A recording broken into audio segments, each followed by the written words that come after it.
The first part of this problem is very straightforward. It simply says, draw the following coordinate points.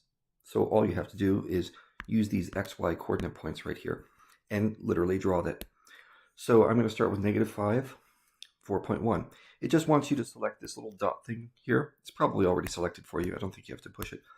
And just go to -5, which is over to the left by 5, and then up by 4.1, which is like this, and put a dot there.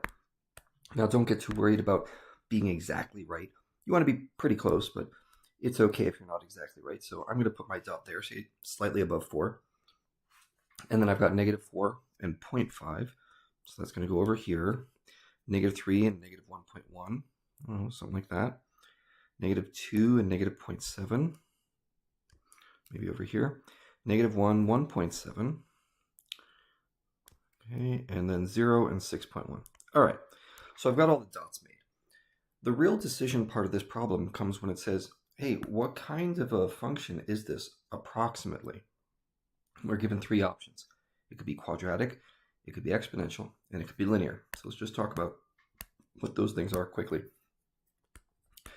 A quadratic function, which you might also recognize by this word parabolic or a parabola, basically looks like this.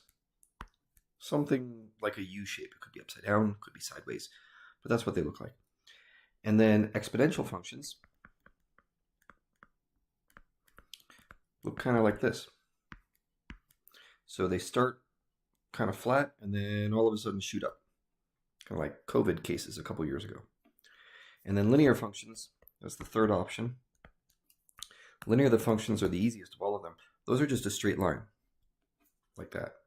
It's just the same slope up and to the right forever, or down and to the left, or whichever way it's going, but it's simply a flat line. There's no curve to it.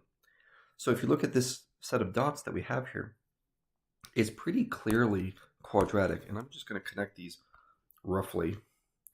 You can see that U shape forming right here. That's a quadratic function.